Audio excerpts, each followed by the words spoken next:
Hello, fellow dancer. My name is Ballerina Conora. I love stories, adventures, and ballet. I'm glad you're here with me. Will you be my dance partner and act out this story with me and Eka? I've included my movement ideas, but you can create your own moves. Be safe, of course, and do what works for your body in your space. Now listen closely. This sound will take us back to the story. Let's try it now. Start wiggling and dancing, and when you hear the sound, stop and listen for what's next.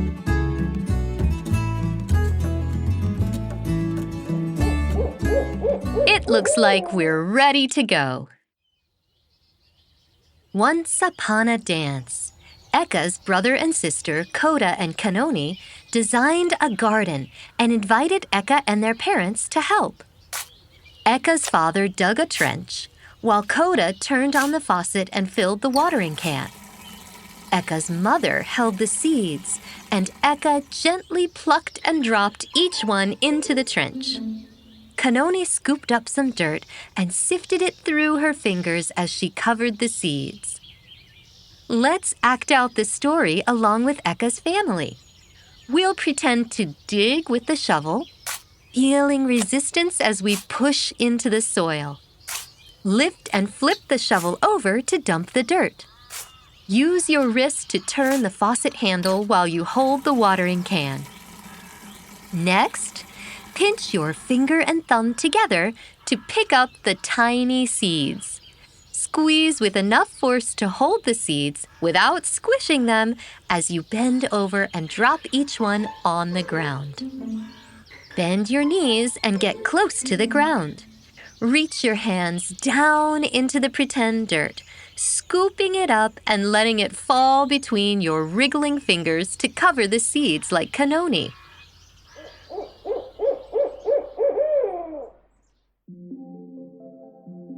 Eka couldn't wait to see what vegetables would come up and imagined being one of the seeds, quiet and still in the cool earth, reaching roots down deep into the ground. Each day, Eka watered the plants and checked the ground for signs of life. Eka was concerned nothing had grown, but Kanoni and Koda said, "Just be patient, Eka." Then one day, a few specks of green splattered the brown dirt. As they grew, the shoots looked like little green hands waving hello. Let's enjoy a moment of stillness like the seeds. I'm crouched down on my knees, my body folded forward, with my arms reaching behind me. Can you think of a different way to make a small closed shape? Imagining my roots reaching into the ground is something I do to calm myself, which helps me be a better dancer. Bend your knees to get closer to the ground again and pretend to water the plants. How low can you go and still stay balanced?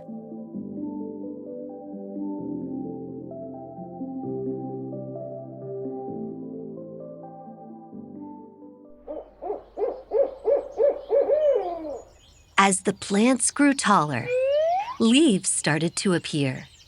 The pea plants were Eka's favorite. They had long tendrils, like octopus legs, reaching out in all directions. Koda hammered sticks into the ground near the peas, and the plants wrapped themselves around the sticks so they could grow tall and reach toward the sun. The growing sunflowers with their leaves launching up and out reminded Eka of fountains. A few days later, the pea plants grew white flowers, and soon little pea pods poked out. The garden was blooming with colors and smelled like spring. Reach your fingers, elbows, toes, and knees in every direction as you search for something to grab onto. Next, pretend you're Koda pushing the sticks in and hammering them down. Then, switch back to being a plant and gently wrap all your limbs around something or someone. To grow like a sunflower, sit on your knees and lean forward. Lift your head up so you are taller, but keep your bottom on your heels. Then lift your bottom up so you are even taller. For an extra challenge, try to stand without using your hands. Shoot your leaves up and out like a fountain.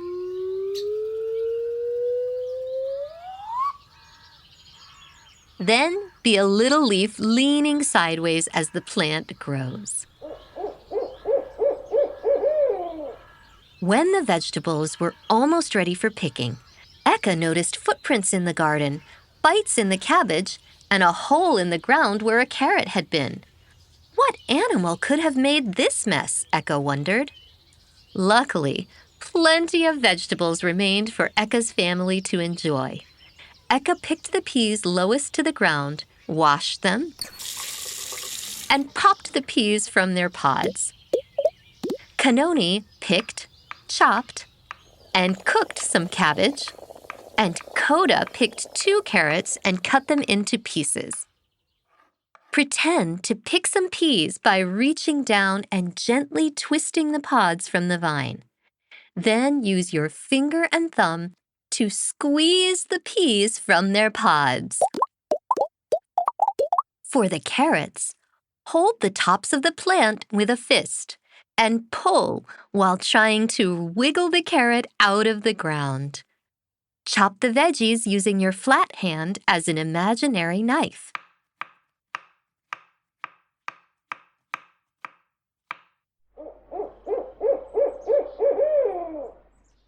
While Eka's family enjoyed their harvest feast, Koda shared something interesting he'd learned at school.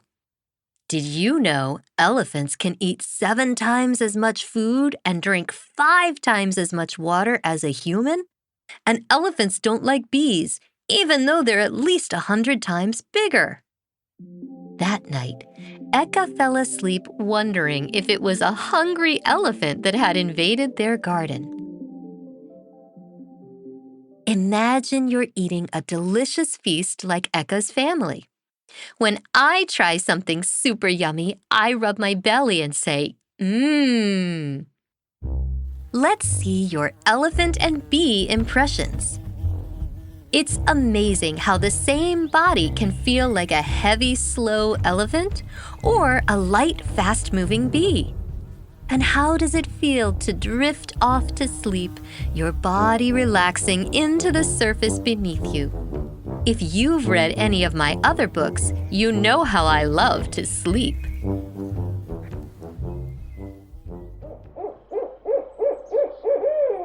Eka woke up to the sound of tapping.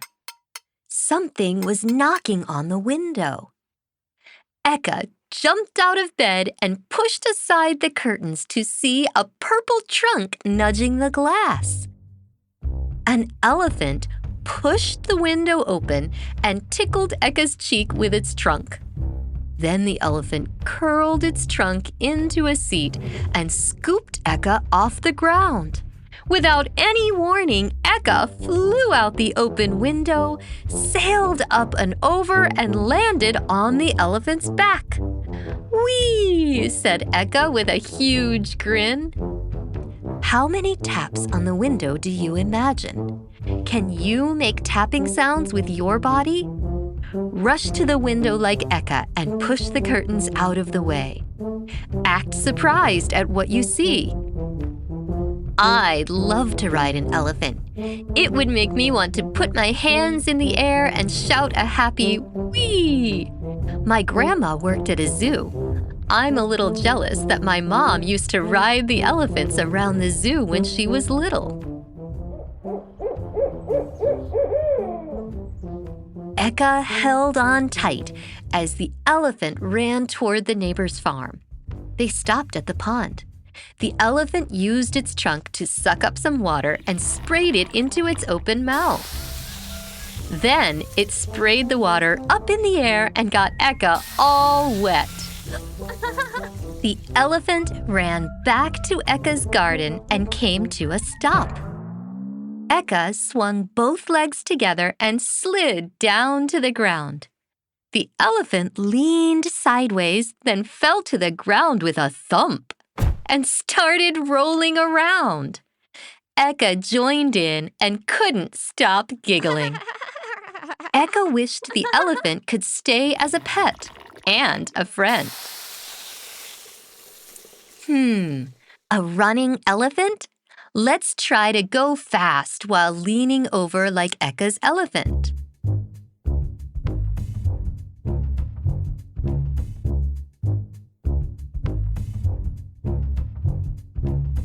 Then, let's drop our trunks into the water and slurp it up like we're sucking yummy juice through a huge straw. Pretend to spray anyone who's in the room with you. I hope they don't get too wet.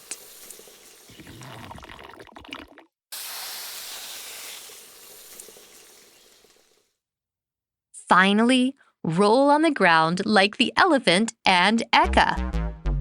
Rolling around makes me giggle. What about you? Suddenly, the elephant stopped and sniffed the air with its mighty trunk. It bolted upright and dashed toward a row of cabbages at the edge of the garden. Dirt and carrot tops flew as the elephant gobbled the cabbages one by one. Then, it started on the next row of carefully planted vegetables.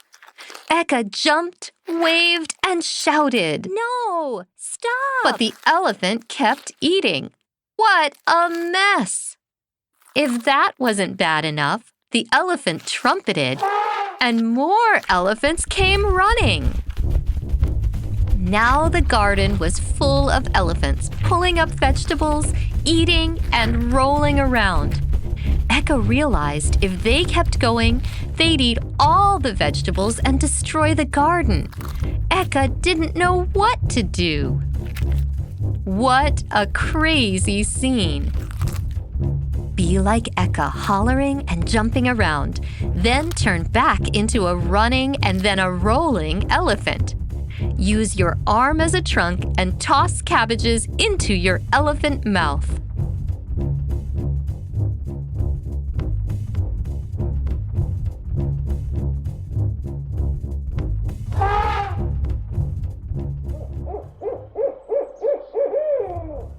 Eka remembered what Coda had said about elephants and had an idea. Eka ran to the kitchen, grabbed a jar of honey, climbed over the fence, and followed the neighbor's driveway toward the beehives.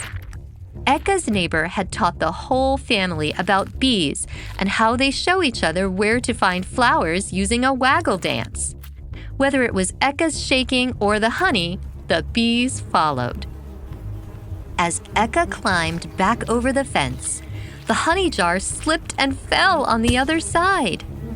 The bees got upset, and Eka ran back toward the house with bees buzzing angrily behind. The elephants saw the bees, dropped the vegetables, and took off. To get over the fence, kick your leg sideways holding your honey jar, then land on that leg with the other leg in the air. For the waggle dance, first bend one knee at a time so your hips move side to side, then shake all over as fast as possible. Try to keep shaking while you walk forward. That's a tricky one. Sideways leap back over the fence and away from the angry bees. Then switcheroo to be an elephant fleeing in fear.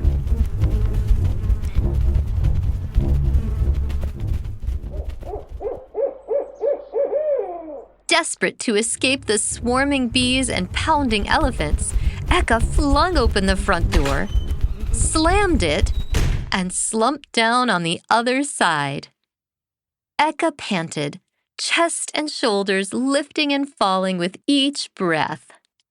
Eka checked and was relieved to not find any bee stings. Turn the doorknob and fling the door open.